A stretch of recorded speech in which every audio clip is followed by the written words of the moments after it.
Namaste. There's a wonderful temple that is going to be inaugurated very shortly in Ayodhya, and almost everyone is fascinated by it.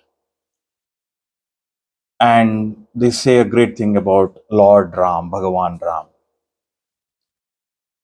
Do you think these people know Ram? Do you think you know Ram? Let me ask you an interesting question. This is Ramayana of Valmiki. You can see this properly. And this one is called Srimad Valmiki Ramayana. Technically, they're supposed to be the same books, but they are not. Can you tell me what's the difference between the two and which one is original and how? Ramayana of Valmiki, although I do not agree with most of the translations here, was the first original book which mentioned about Ram. And here, Ram was called Maryada Purushottama and Mahan. This book, Srimad Valmiki Ramayana, is an interpretation of Valmiki's Ramayana. This translation, or the basis of this translation, came from the 15th and 16th century Bhakti era interpretation of Ram, where Ram is called Bhagavan. Did Ram call himself a Bhagavan? The answer is no. He never claimed to be a god.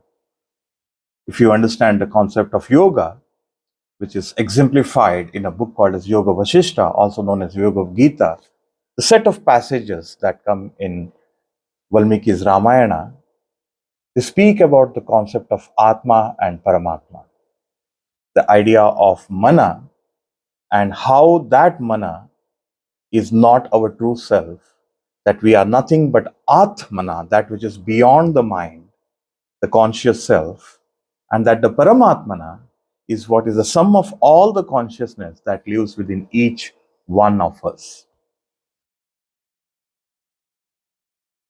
Today, like it or not, for some people, Ram is a divisive figure.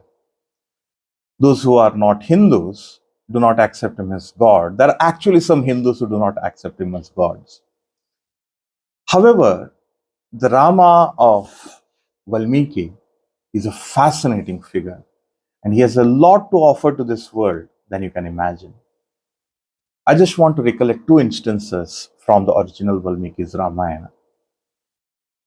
The battle is on, in which Rama kills Ravana, and after Ravana is dead, all the Vanaras take his body and they want to toss it into the ocean. Rama intervenes. He said, "No, you are not going to do that." And they said, "But he abducted your wife." And he said, "Yes, he did abduct my wife. I fought with him, and as a result, he is dead. So why do you want to give him a nice funeral?" He said, "Look at this Lanka. It is made of gold. It's a prosperous state. He was a great king. He was also a great scholar. He has to get what he deserves. He did something wrong, and I gave him the punishment of death, but he has also done great things in his life for which he has to be rewarded. Because if a society doesn't reward the good deeds and only punishes by the bad deeds, then that society has the wrong moral standards. And that's pretty much the society we live in today. So eventually, Ravana's body is put on a sandalwood pyre, and Ravana's brother Vibhishana takes the torch, goes to Ram, and he said, "Rama, Ravana was a king. You are a king. I think it will be of great honor to him if you can light the funeral pyre." Rama agrees, and after lighting the funeral pyre, Rama says these beautiful words: "Marananti ni vairini nivrittam na prayojanam kriyata madaha sanskaro mamam yeta yathatava." He said, "Now that Ravana is gone, he is as dear to me as you all are. Now that he is gone, let only his good memories remain. Let only he be recollected by all the great deeds that he had done in the past. That is, not remember him for the one small mistake, for one mistake that he made. Ravana had essentially made a major mistake while abducting Sita. He had adorned the robes of a sadhu, a person who has renunciated life. So the scholars say that Ravana cannot be forgiven, not because he abducted Sita, but he disheveled, he insulted the great rishis whose clothes he adored.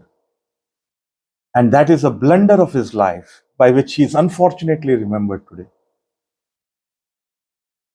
Moving on further, after everything is over, Lakshmana says to Rama, why do we want to go to Ayodhya? It is still not a prosperous kingdom, at least not prosperous as Lanka. Let us stay here. Let us rule this world. You know, it's so wonderful here. And you know what Rama says? Api Swarnamayi Lanka na me rochate Lakshmana. Janani Janma Bhumischa Sargadapi Kariyasi. Although it is a great kingdom and very prosperous, Lakshmana, my heart is not here. For me, my mother and my motherland are more important than anything else.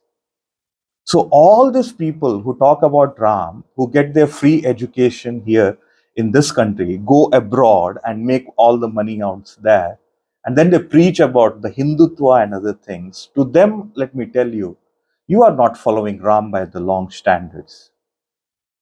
Rama has a light to give to this world, and his wisdom is not understood by any one of you. Just by making a Ram as an object of celebration or worship, you don't get anything. There is nothing to be had from that temple, not at least until we have inculcated this philosophy of Ram. It's okay, you built a temple, you made a historic correction, but you will only make a historical blunder if this whole temple is going to make a Ram as a god and we forget about all the greatness that he had, the greatness he wanted his people to follow. That's all for now. Until next time, Pranam and Namaste.